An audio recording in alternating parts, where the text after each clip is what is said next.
So think about that when you're selling PR. Okay, junior prom. This is Lori, okay? And junior prom was my big disappointment in buzz marketing in my life. And they had not invented buzz marketing yet, but I was trying. So I thought Lori was cute, okay? And I was working 2 jobs and was reasonably well heeled, so I had a little disposable income, or at least then I thought that was disposable income. So I sent Lori a dozen yellow roses and an invitation to junior prom on, I'm going to say Friday. I don't really know that for a fact, but it must have been a while because the news spread. I figured I'd give her a couple days before I called, because Lori was more like an acquaintance than like somebody you would normally ask out on a date. She was actually a couple social rungs above me. So I get into school Monday, and the whole world knows that I asked Lori to prom. And Lori, unbeknownst to me, had a date, or had a boyfriend that went to another school. Okay? I knew nothing about that. So all of the girls in our school were rooting for her to go to prom with me so she'd be not bringing this guy who apparently was not popular with them. But alas, it didn't work out. Okay? So I was out the money for a dozen yellow roses and alone on prom night when I discovered that both of these girls, one of which eventually married me, had wanted me to ask them to prom and I didn't do it. And probably wouldn't have gone with me after this giant to-do anyway, because who wants to be, you know, third choice? Everyday media. This is the media that you take for granted, okay?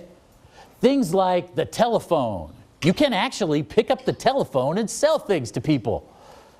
Or write them a letter. Bill stuffers, things like that. Emails, okay? Now, people don't take this for granted and thus not do it. The big mistake they make is they go, hell, I can do that. Okay? So people who would never dare write their own ad or produce their own radio spot will do an email because anybody could do an email, right? Or they'll do a website or a bill stuffer because anybody can do those things. Now, I'm not saying a given individual doesn't have the talent to do that. All I'm saying is give this media the same consideration that you do your other media. A well-crafted message in a pedestrian media will work for you, okay? A crappy message in a fantastic medium may not work for you. So don't skimp. Here's the other thing about everyday media, okay? You use everyday media for your brand to talk to your prospects, okay? Now the beauty of everyday media is they can actually talk back, okay? Let them. Don't stop them. Let them. Encourage it. When they do, listen to them. And more importantly, turn around and do it again. I cannot tell you how many email blasts I've sent out. I send out email blasts from human beings' names, okay? Not info at, not news at, from a human being's name. And sign it from the same human being whose name was on the email address. They will reply. And if you reply back, sometimes you will chat back and forth 5 and 6 times. Now, this intimate personal message you sent out to 7,000 people that just happened to say, "Dear Bob, comma," in front of your generic message, was easy to send out to 7,000 people. But the fact that 100 of them replied and you had an interchange with them, that is invaluable beyond comprehension. And that is where real everyday medium can be good for you. Use your brand's voice, okay? If your doctor emailed you and said, "Dude, you need a colon check," the dude is looking for a new doctor, right? But if Mountain Dew emailed me and said, "Dude, here's a coupon for a free 6-pack," I have no issues with that. Speak in the voice of your brand. It doesn't have to be highfalutin, it doesn't have to be fancy, but it should be, you know, in the voice a symphony patron would expect if that's what it's about. And be real. Especially anything. People smell fake.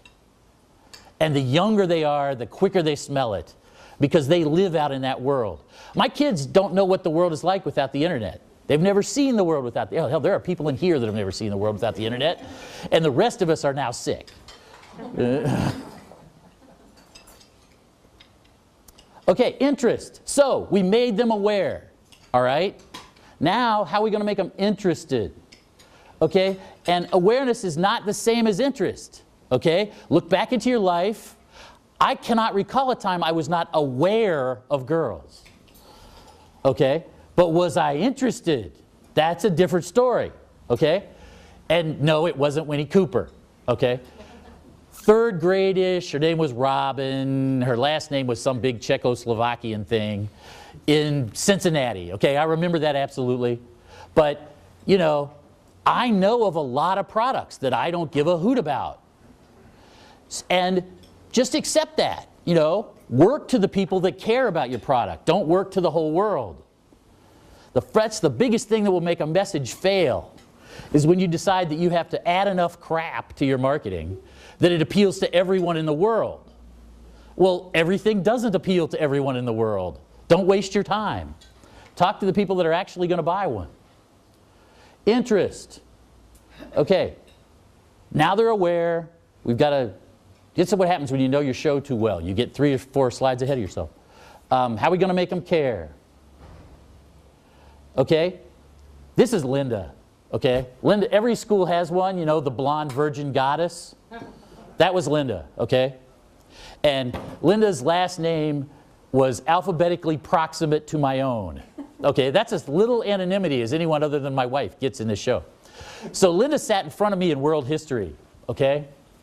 With her long Farrah Fawcett, there's a dating thing for you right there. With her long blonde Farrah Fawcett hair, she sat in the chair in front of me in a world history, which was not exactly titillating. And she would toss her big long blonde hair, and every once in a while it would get off her long tan neck, and psh, there went the attention, okay? I was interested. So how does your product benefit the consumer? You got to tell them, okay? It's not just about features, it's about benefits. Pre-search. I get to invent my own word, okay? Pre-search. That's our next phase. It's about the new informed consumer. Your prospect knows your product exists. They're even interested in it. So what are they going to do now? Okay? Are they going to run out to the store? Are they going to look you up in the yellow pages? Are they going to call your 800 number? Not anymore. They won't do any of that. They run right to the internet, where they can learn what they want to learn without you interfering with them. And they know that's what they're doing. So the internet has become inquiry for the shy, quiet type. We put this website up. These guys sell big presses that like pound out car hoods, monstrous machines, big as this room. Sold to and got 5 inquiries in like a month from nothing but a website. That's insane. But oh God, okay, that's my backup trying to run. Some people don't want to talk to you. This is about this little site here.